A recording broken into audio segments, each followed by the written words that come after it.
আজকে আপনার মেয়ে ডাক্তার, ছেলে ইঞ্জিনিয়ার, এটা নিয়ে আপনি গর্ব করেন, কিন্তু আপনার ছেলে নামাজ পড়ে না, মেয়ে পর্দা করে না, আপনার ছেলে মেয়ে কোরআন পড়তে জানে না, এ বিষয়ে আপনার কখনো লজ্জাও লাগে না।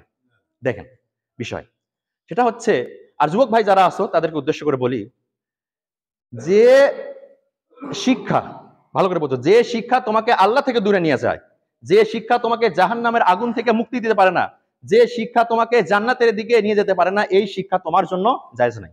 আমি একটু ব্যাখ্যা করি। কারণ আজকে তোমরা যারা আসো, এই যে শিক্ষার জন্য যত রকম সময় আমরা ব্যয় করতেছি, কিন্তু আল্লাহ সুবহানাহু ওয়া তাআলার ইবাদত করার মতো কোনো সময় আমার নাই। অথচ আল্লাহ সুবহানাহু ওয়া তাআলা আমাকে কি জন্য পাঠিয়েছেন?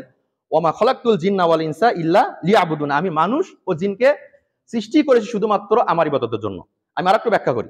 সেটা হচ্ছে, এই যে যুবক ভাইরা তোমরা যারা আসো, দেখো ঘুম থেকে উঠতে না উঠতেই প্রাইভেট শেষ হতে না হতেই স্কুল বা কলেজ, স্কুল কলেজ শেষ হতে না হতেই আবার কি কোচিং। এই যে সারাটা দিন আমরা ব্যয় করতেছি কি দুনিয়াবি কাজে, এই শিক্ষা কি আমার জন্য ফরজ? এই শিক্ষা কি আমার জন্য ফরজ? আমি বলতেছি না, বিরোধিতা করতেছি না, আপনি শেখেন, কিন্তু সবটুকু সময় কেন আপনি এখানে ব্যয় করতেছেন? জীবনের সবটুকু সময় কেন এখানে ব্যয় করতেছেন? আজকে তোমরা কি করো? কোথায় ভালো শিক্ষক আছে, ইংলিশ শেখার জন্য ভালো শিক্ষককে খুঁজে বের করা হয় না? পায়ে হেঁটে 2 কিলোমিটার যাওয়া হয়, তার বা সাইকেল চালিয়ে 5 কিলোমিটার যাওয়া হয় ভালো শিক্ষকের কাছে গিয়ে ইংলিশ শেখার জন্য। অথচ আমার জন্য ফরজ কি ছিল? কোরআন শিক্ষা করা কি ছিল আমার জন্য? ফরজ। এইটার জন্য কে কত পরিশ্রম করেছে? কেউ কখনো 2 কিলোমিটার 5 কিলোমিটার হেঁটে গিয়েছে? কোথায় ভালো শিক্ষক আছে খুঁজে বের করেছি আমরা কখনো? অথচ এই শিক্ষা আমার জন্য কি ছিল? ফরজ ছিল। তো এই জন্য আমি বললাম যে শিক্ষা আপনাকে আল্লাহ থেকে দূরে নিয়ে যায়, জাহান্নামের আগুন থেকে বাঁচাতে পারে না, জান্নাতে নিয়ে যেতে পারে না, সেই শিক্ষা আপনার জন্য হারাম। কেন দুনিয়ার পিছনে ছুটতেছেন ভাই? একটু বুঝতে হবে। দেখুন আমি বলি, কিয়ামতের দিন আল্লাহ সুবহানাহু ওয়া তাআলা কোরআনকে আকৃতি দিবেন। কি দিবেন? কোরআনকে আকৃতি দিবেন।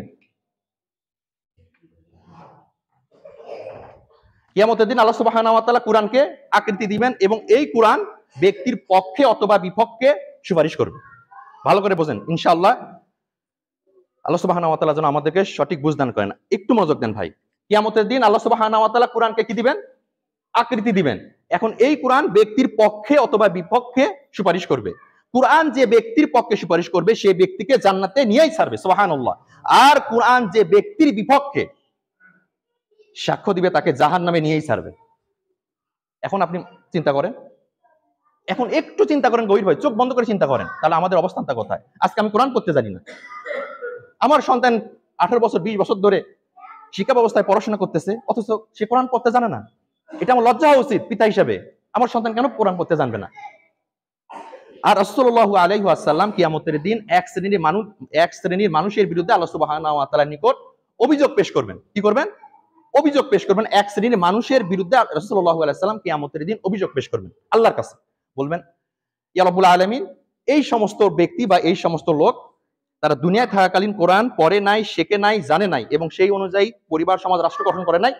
এদের বিরুদ্ধে আমি তোমার কাছে মামলা পেশ করলাম, আমি তোমার কাছে অভিযোগ পেশ করলাম এদের বিরুদ্ধে।